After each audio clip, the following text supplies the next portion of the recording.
hino moƴƴuno leydi ndi ndi wona leydi nunɗa leydi ɓiɓɓe lagine ɓen fof fonne hara ko sari an woni dow fof goɗɗo darata leñol ma goɗɗo darata diina ma goɗɗo darata ko honto jeyiraɗa ko ɗum ɗo kadi deftere sariya nden wi'i constitution o kono se wattila gibi lagine fuɗɗa laamede gibi en 58 haa ka fewduɗen ɗo ko mojo bo woni ƴettude laamateri ndi ko mojo bo woni ƴettude laamu ngu kon ɓurna hoore makkum kun takka e ko ɓeɓe kun takkodi kon e leñol ma hoɗande ɓe ɗayna woɓɓe goo ɓe watteɓe noon ɓe piya luttuɓe ɓe lagine hino hani famede no lagine walori noon hinano jama on faalirano mano miijori no buye men hino ɗayna lagine si jama on udditali salaji mum ɗi ndin leydi ɓe lannaydi sottude jonima hara eɗen joni hiɗen hoyɗude kono a wawlay tun hiɗen waywa yimɓe nawnuɓe goɗɗo gara no ta wota innu hiɗa nawni sa ini ɗa nawni hara ko kata sa jaɓali ɗa nawni aɗa ɓata lekki ko arɗo wo ina no hono daruɗo dumboyano ɗo on ba wuri woni premier ministre ala no ɗayira yimɓe no warira yimɓe dictateur jo ɓuri ya ƴettu goɗɗo e maɓɓe ɓanna binde ma heɓa photo heɓa noon no lorira luttuɓe ɓe ndaari Burkina nde laamu ngu ina noon no warde fulɓe ɓen koyno ɓe waɗi chef d'état major on ƴeddi o waɗi pullo fo ina hayi pullon ɗon awa lagine kadi marginalise ngol fulɓe ɓen waɗa ɓe sera ɓura ko secture ƴetti on Sayfullahi watti binde mum a wola tun ayi Sayfullahi dow wonno ɗo ko on politique kadi Doumbouya woni juuɗe Doumbouya ɗo réforme mo ɓe woni o wadde ko même politique Sékou Touré ko chemin goto ɓe jokki PDG RDA no ɓe laamuri noon ko laamu ngun fof ɓe wonu on e aade goto kanko e leñol makko ngol e région makko on ɓuri luttuɓe ɓen no ɓe marira laamu ngun Sékou Touré ko non golli Doumbouya ko non golli parti politique hay goto ala ko parti goto hande lagine parti goto ala politique hay opposition ala ko CNRD on tu woni ton fewdo Sékou Touré on bo wonno ton ko PDG RDA pet presse ala hande lagine o yi Yacine Diallo ko yalti ɗo e balɗe ɗo wo opposition wo parti ji wo condamnaɗi ɗin wo inaɗo waɗane interview ko radio ji état on tun kadi presse état on ko kamɓe tun mari droit wolugol fi référendum on ɗo o wonɗo fokkitede ɗo ça veut dire hinayo hito goɗɗo go nane ko lagine 1962 anduɓe ɓen tarikh on no andi ko min nani 62 min nani 58 nous sommes en 1962 eɗen fokkitani 1980 étape ji Sékou Touré ɗi no laamori noon lagine sa ndaari carte politique makko ma chronogramme on 58 62 62 80 80 84 ko étape ji ɗi mi holli on ɗo ko noon o laamori lagine ko lutti ɗon hina Sékou Touré wonde wolde eɗen andi premier député à l'Assemblée franco-africain ou bien française, l'Assemblée française, ko Diallo Yacine. Diallo Yacine fait ini en 54. En 58, Alpha Condé, Sékou Touré hendi laamu. Lagine ko pecce nayi.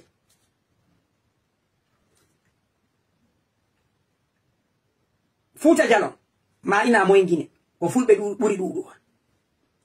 Hotti Guinée ko maninka ɓuri ɗuɗugol base Guinée ko soso ɓuri ɗuɗugol Guinée forestière ko leƴƴi buy folotirgol ngol ko hella ka laamu folotirgol ngol hella ka laamu ɓurɓe ɓen marde doole ko ɗiɗo ko Fuuta e Hotguine fulɓe ɓen e maninkaɓe ɓen hikko ɗon Baskot sosoɓe ɓen arta ɗon Guinée forestière kono ko ɓuri marde doole ko folodirta kon gibi adi 58 foloringol ngol tigiri ko fulɓe e maninka mi yetike ngol kala mo falaka nande ɗo fi leƴƴi hande yo na ñallal mum few on noon mi yetti on ɗo mi nodda woni piiji ɗi no ɗi noddirte noon ke ngakkoy koye fof ka l'école ɗo wawi yewde ɗo wawde famude maninkaɓe heɓe mari poids politique heɓe mari poids religieux heɓe mari poids économique ko sabuna maninkaɓe ɓe laamike en 58 Sékou Touré ɓe laamike fewndo Alpha Condé hande kadi ko kamɓe jogi laamu heɓe mari kadi poids militaire heɓe ka armée kadi poids militaire politique économique religieux et kadi électoral ƴetten kadi ka fulɓe ɓen kadi hiɓe mari poids politique goɗɗo wawi winde lamɓe laamaki kono min inni on adi 58 ko Sayfullahi wonno ɗo fulɓe ɓen kadi hino marno ko wiyete kon empire neɓuɗo almamiɓe ɓen ɗum ɗon fof ndin wawi kontugol e nder la Guinée fulɓe kadi no mari ko wiyete kon poids politique min nalɓe heeɓi président fewdo assemblée on fewdo français ɓen colonise hari fulɓen no to premier député la Guinée ko pullo en 58 ɓe Sékou Touré folodiri ɓen fi hende ko laamu ngun élection ji ɗin ko fulɓe kadi ɓurno ɗudde bari tuwa bari Jawadu Sayfullahi innen 93 opposant ɓe ɓurɓe ɓen kadi janɗuɗe ba Mamadou Sirajo mo wawde famude 2010 ɓurno ɗon wonno ɗon premier ka élection ko pullo Fuuta kadi ɗum ko selludale koye ɗum addilande ɗo yewtore ko ɓeydugol wawugol on hollude ko honto lagine fewndi fichier électoral on yalti mi walla on jango on fichier électoral o moƴƴo ko wawaton famude ko honto lagine fewndi en ɗo fichier électoral o ok la Guinée Direction générale des élections DGE a publié les chiffres définitifs du fichier électoral au 28 août 2025. Ono mojobe ma dental yuɓɓay ngal suɓagol ngol ma landitagol ngol ñande 27 août guluuje ɗiɗi e 25 ko jeluɓe ɓe wi'i Guinéen ɓe votayɓe ɓe ko ɓe 6 768 458 ko ɓe million jeego e temeɗɗe jeeɗiɗi e capanɗe jeego e jeetati e temennayi e capanɗe joyi e jeetati ko ɗum ɗo votata le 28 nane mi yetike on folodiral ngal tigiri la Guinée fi laamu o tension wonɗon hakkude fulɓen e maninkaɓɓen himo feeñi kadi fichier électoral o himo feeñi so watti illa innen ɗi duuɓi o fof ko kamɓe laami fichier électoral on tentinno omo 2010 ɓa yahama sellu heɓi 40 et quelque Alpha Condé heɓi 18%. ɓe yehiti deuxième tour innen Alpha Condé hendi ka militaire ko kamɓe ɓuri ɗuɗude hande eɓe jogiti ton une domination politique on état on exécutif on ko kamɓe woni ton folotiral hakkunde fulɓe e maninka ko honto luttuno kaka élection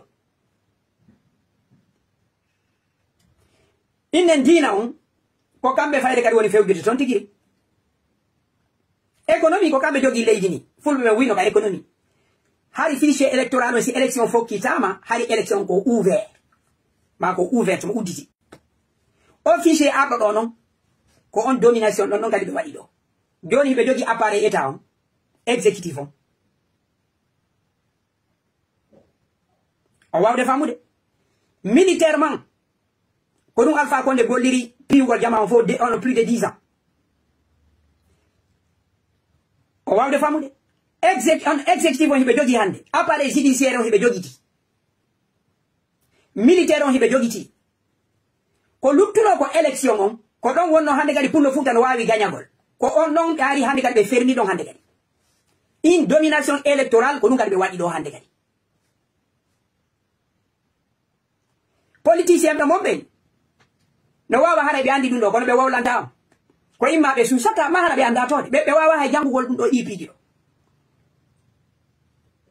mi wi'i folotira fi laamu lagine so élection wona yahede min nani coup d'état o leƴƴi ɗiɗo woni folodirde ko fulɓe e maninga ɗi duuɓi ɗo fof ɓe golli militairement joni hiɓe dow appareil état on ɓe heddike ɓe hendike justice ko kamɓe jogui presse ko kamɓe jogui ko fichier électoral ko élection yogol vote ko ɗon goɗɗo go wawno inete pullo ma jeeyaɗo Fouta wawno ara waɗa concurrence ko nden toɓɓere ɗo kadi woni hande ɓe verrouille ko ɗum mi falno mo famide ko ɗum ɗon hande kadi ɓe fermi ko ça veut dire ko on yahino woni élection hiɓe andi coup d'état tun joƴƴinta goɗɗo fannama hina élection joni élection ɓe yiwde concurrence si yahama vote ɗen laaɓi kono Alpha Condé joɗɗinira noon ɓe joɗɗinota ni noon kadi joni on fichier ɗon kadi ɓe waɗimo kadi fi hoore maɓɓe ko wondema on tigi hande kadi hari ko si résultat ji ɗi waɗama innama goɗɗo ɓe yaltina min tere ɓe piya joni hande kadi nden ɗon toɓɓere ɓe yawti nden ɗon ko andigol ɗo ɗum ɗo si tawi ko ɗum ɗo politicien mon ɓe suuɗi o min mi wolani o mi holla on fichier électoral o no feƴƴiri noon Conakry 22,8% e nder 6 millions o 6,768,458 électeurs la Guinée population men eɗen tanƴini ko en 14 millions on famude sa ƴetti ici sono 7 millions e nder 14 ça veut dire que moitié guinéen ɓe ɓe yahi ɓe ono ɓe voté on wawi famude donc Conakry tun région Conakry on capital ngal ko 28,8% nogaye ɗiɗi e nder temedere Kankan 22,5% 22, hono nogaye ɗiɗi e feccere e nder temedere Tepten Kindia région ji ɗin Kindia 13%. Kindia 13%. Zéro Corée 12%. Boké 8%. Farana 7%.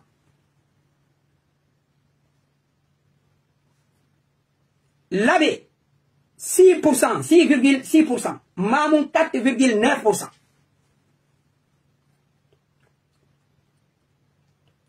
Se ƴetti région ji ɗin jeetati la Guinée tawti capital ngal ɓurɓe ɓen fanɗugol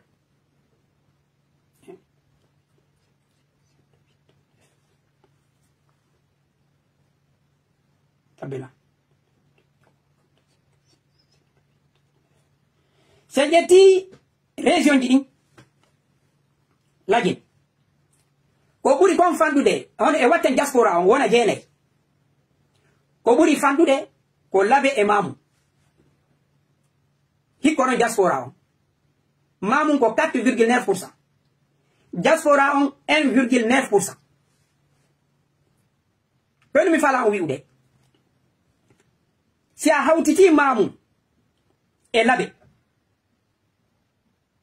6,6% et 4,9%. Ko jelu jonna ma 6 plus 4 jonna ma 10K. Innen Mamou ko jonna ma ko 10% et quel. Mamou e Labé sa hawti région ji Fouta ni Kindia ko 13%. Ko holli région dade région Kindia on si a hawtiti labe e mamu yonata Kindia. Farana ko 7%. Boke ko 8%. Zero ko 12%. Sa hawtiti labe e mamu yonata zero ko. Sa hawtiti labe e mamu yonata Kindia. Sa hawtiti jaspo on e mamu e labe yonata Kindia. Farana no buri labe no buri mamu. Joni non ko dum non nani mimi indu non do ko wowi election si fokitama la Guinée folo ndira ben tigiri ko hakkunde ko fulbe e maninga noddi piji de nyinde majjo so be arabe be multabe be na tawteme ko dum yeten do kadi di duubi do foko bone gollude ko wadugol leñol mabbe gol e région mabbe on comme le centre de la Guinée, le centrium centriste de l'histoire de la Guinée, de la politique, de la culture. Il nous voit il faut dire faux comme manika idea la Guinée fulbe ko centralise ko fo noto maninka woni ko culture woni ko politique woni ko histoire. Ça c'est le centre, c'est le cœur qui bat en Guinée. Ko référence on la Guinée. Ono lutube ben fo ko yon sondo ko e moddu ki mabbe ki la Guinée woda ko e wakila e mabbe len. L'histoire de la Guinée commence avec Sékou Touré et Samori Touré. Lutube ben fo ko sera da wawde famude hande non comme ino non ko wonde gol folo dirde ko lutti hari ka carte électorale yogo ngol élection be yeti no ke on wondema erel ji feddude de filli totako lamu mum fuutino be en 84 be yi 90 en 2010 élection didi hakkunde Sellu e Alpha Condé ko dun do hande hibe etade hande kadi yo lutto juude mabbe tankantum ko 22%.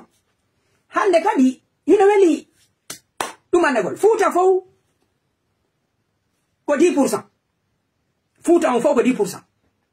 Ko be wori ko be ina be gagnike hotti Guinée. Be gagnike Conakry. So be votani be. Zero ko allié mabbe. Hande kadi ko jonnugo résultat on goddo mala ko contesta. Be hatto nyina hande kadi yogol wujjaga onno ka kabiruji. Hari arano ko wujjugol nyande voton. Joni non élection yi di wujjanoma adi vote. Ko dum wadi 2020 hari Alpha Condé alano perdira lumata o prépari nok. Malgré on élection yi din kadi den andi hono di fikiri. Ko fichier électoral wondo be on sonjude ko hande kadi be verrouillimo. Joni électoralement kadi nous sommes verrouillés, nous sommes vaincus. Donc, ko dum do CNRD be on inude do kambe hinabe etno. Kambe be faala ko fottingo lenni ko or réforme be woni be wadi. Jaspo on hiden felliti ko fube buri dudude. Oyi ko be recensi ko foko 1,9%. 1,9% de recensi. Joni futa fo si voti ko 10%. Dule ne to e hore dum kadi ko be jonne tan ko 7%. Nini soit candidat ko dum be jonne ma. Lutude be jonne ma jaabati. Be inna be gagnike kankan 22% kankan. A gagnike commune ji seda konaje. Boke wata zero kore. Ay goddo wala ko inda o wujima. E hore ko dido piji politicien men jodi no fanki. Mimi inata Sellu Dale o wallitaki. Mi inata Sellu Dale wallitaki. Ko fi hendum e wawi mobagol bawo makko. Kono non action makko e yeta gol yimbe ben piji ni hari aranum e leji ni buy hari no anyen kono yawaki kono hande ngaygu e yawre timi e hore do gadi ko yer ko luttino kon be woni fitugol ko soppugol dadi di nyande go weta tawata hikkaaki e nokku a hikkaaki ka lamu a hikkaaki ka presse a hikkaaki ka militaire a hikkaaki hay e nokku leji ila jindude sabe hande gadi ko bandu nu lutti o yanugol leggal soppanoma ko yorugol tu hande kadi yana so yi mi ara do mi critique Sellu Dale mi anya Sellu Ono politiquement, il n'est pas préparé. Stratégiquement, il n'est pas préparé. Idéologiquement, il n'est pas préparé. Awo la tafi militaire. Iko piji foko kam e jangi kango mo andi administration. Imo andi état on. Iko piji foko o wawata sakawal. O wawata gadi dénonce. Hara kadi mo andi lutube nyande no nous on va faire. Fodugo limbe be hore samaka. Bawuri nyande do mimmi nani bawuri no wi'a. C'est un métropole qui est en train de se dessiner au Kankan. Ça fait fief électoral ngano har ko ton goddo dumante. Bawuri no andi ko ngo wolde. Himo andi o walliti ke be do be jetti hande be wadi wonde mako Kankan la min talagine. Ida andi fewdo konte Kankan bura ga jette élection mum hoti Guinée.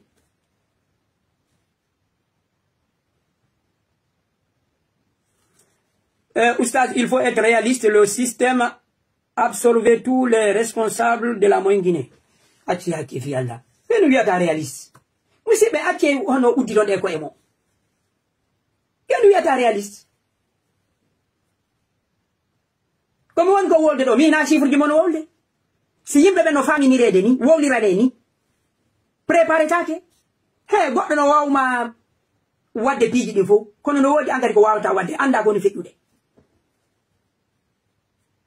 Kala andulo la Guinée, kala andulo situation ka fewnde do, awa mantugo seddu. Impossible. Seddu ko neddo accitido. Mimmi do asimi ko won ko wolde. Sellu o mara hay hunde do o sakki, o mara ko woni sovude. Ko himo acciti. Himo acciti. Ila wala jabande, ila wala accude jabande. Kono ko mi won ko wode mi suula on kadi. Ko mi Guinée jo sifa mon ko mi pullo futa.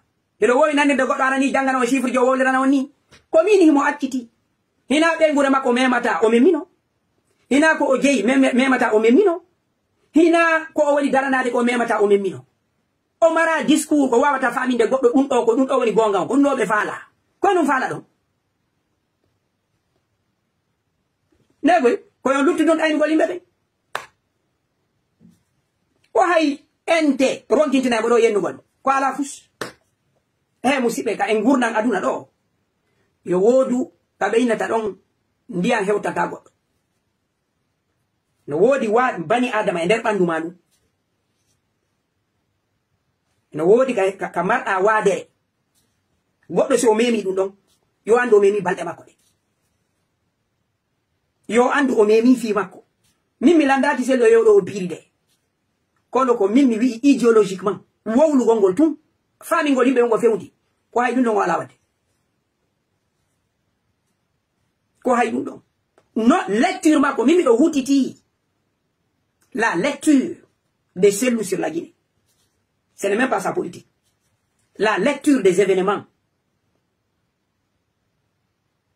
La lecture. Andu gonde do hunde sede wadi de mari conséquences yeso. Mi hola ki mo prépari dum.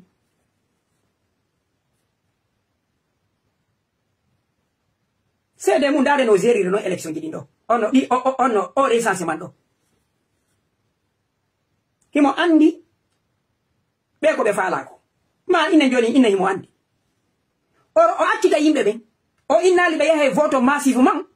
O innali do taw yo vote. Ono taw yo recensement. Recensement mo no wolde. O innali yahe recensement be daro do wada campagne. Yahe recensement. Be jodi be de. O imini be mako. Dernière minute. O imi yahe o bureau je didi. Fi recensement. Mo wonde e wi ono IC de la justice. Wokango hari ono nani no rimero. So andi no rimero, hanno ya hala awa. Ça veut dire, supposons, inne jon ko yimbe be woni recensaki. C'est fichier électoral o wayi woni. Inne ko yimbe be woni recensaki. Haray ko wieten. Ko kanko woni responsable. Ko passé be wakilano yimbe be recensu. Inne mo fanno yo de élection jini. O ati ha dernière minute o ye o recensi ha ko nafa ko recensi. Parce que réseaux info idando be wara no campagne. Si be dari no be yeti yimbe be wata be recenso. Si be wadi no officier do. ko wi'eten ɓe yaltini fiche kono na gongajo hara ɗen mari ko justifié